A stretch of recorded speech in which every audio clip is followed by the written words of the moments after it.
O Bitcoin é ou não é verde? Eis a questão. Na última semana, a gente teve um debate acalorado em relação ao uso energético do Bitcoin, né? Derivado de um Twitter que o Elon Musk fez falando que a Tesla não iria mais aceitar Bitcoin como meio de pagamento devido ao alto custo ambiental da mineração, né? Acho que nos últimos tempos esse debate tem sido feito principalmente por dois players, digamos assim. Um player são os críticos, que dizem que o Bitcoin consome mais energia do que muitos países, e com a escalada do Bitcoin, com certeza a gente vai ter um problema ambiental muito grande.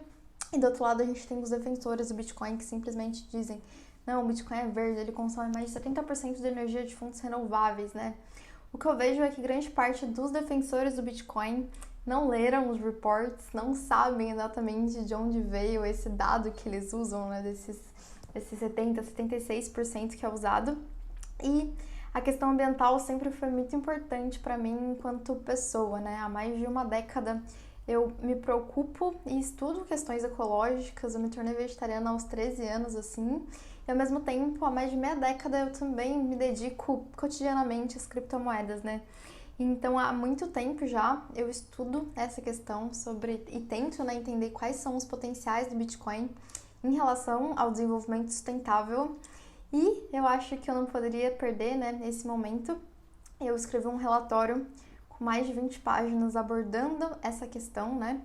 Eu tento, durante esse report, né, que eu chamei de um guia para se orientar na treta da energia do Bitcoin, né, eu tento abordar os pontos mais importantes dessa polêmica, né? Então eu tento responder, né, ajudar a esclarecer o debate sobre quanto de energia o Bitcoin usa, se essa energia é ou não renovável, se essa energia vem ou não de excedentes energéticos, né? Onde está essa energia, se realmente consome mais do que alguns países, se a gente consegue comparar isso com Visa ou não, né?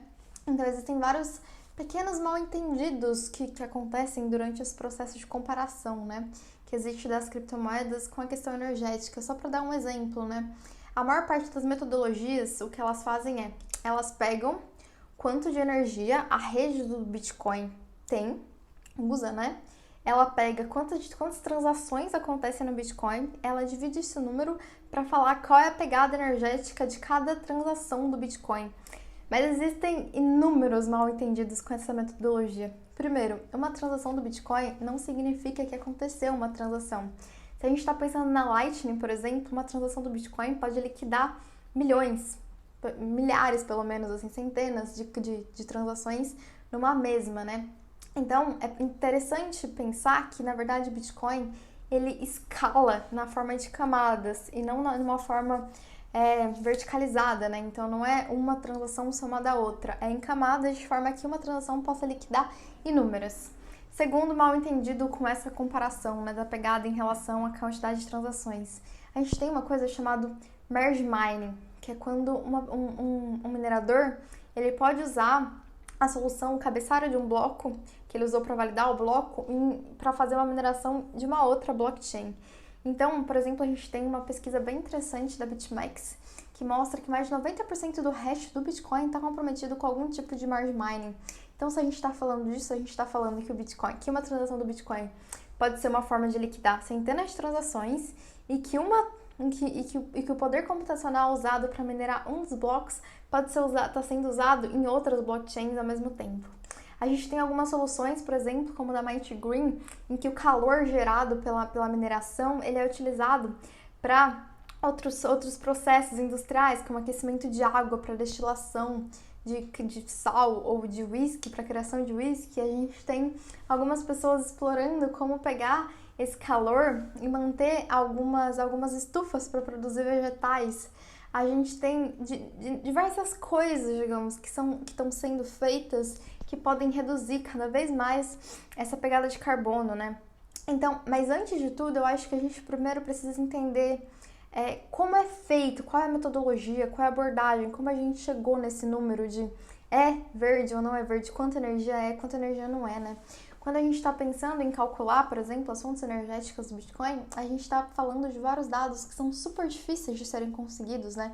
A mineração do Bitcoin, ela é bem intermitente, então, por exemplo, no período de chuva, a gente sabe que grande parte da mineração do Bitcoin ainda está na China, né? Mesmo que a gente esteja vendo nesses últimos meses uma migração para outros lugares, uma distribuição geográfica do hash rate do Bitcoin. Mas a maior parte está na China, está em regiões que são rurais, bem longe de centros urbanos, né? E por isso elas são baratas, porque elas são excedentes, ela não está sendo usada para mais nada. E são ricas em fontes hídricas, né? Só que o que acontece é que a chuva não acontece o tempo todo. O sol não acontece o tempo todo, o vento não acontece o tempo todo, né? E a mineração, sim, ela roda 24/7, né? Então, a gente tem um processo, por exemplo, que na época de chuva na China, a mineração do Bitcoin é mais sustentável, porque ela usa as fontes hídricas. Mas quando a gente está no período de baixa chuva, de pequena vazão, a gente tem uma migração dessas fontes, por exemplo, para fontes que não são verdes, porque elas são estáveis, né? Então, a gente tem vários pequenos detalhes. Aí a gente tem um problema também com a mineração híbrida, para um minerador conseguir trocar as fontes com muita facilidade, digamos assim, aproveitar as duas ao mesmo tempo. Então a gente tem também pesquisas que estão rumando para esse desenvolvimento de uma mineração e de hardwares desenhados especificamente para pensarem nesse processo, né? Então existem várias coisas que estão acontecendo, várias questões que estão sendo desenvolvidas, mas é bem importante a gente parar e olhar com calma para esses dados, né? Foi exatamente isso que eu fiz nesse guia. Então eu abordo realmente o histórico dos estudos que tentam dizer quanto de energia o Bitcoin usa, qual foi a evolução de cada um desses relatórios com o passar do ano, quais informações foram sendo adicionadas, né, para a gente conseguir chegar mais perto ou menos perto, né? Quais são os mal entendidos que a gente tem nos processos de comparação da rede Bitcoin com outros tipos de rede de pagamento, por exemplo, a Visa, né?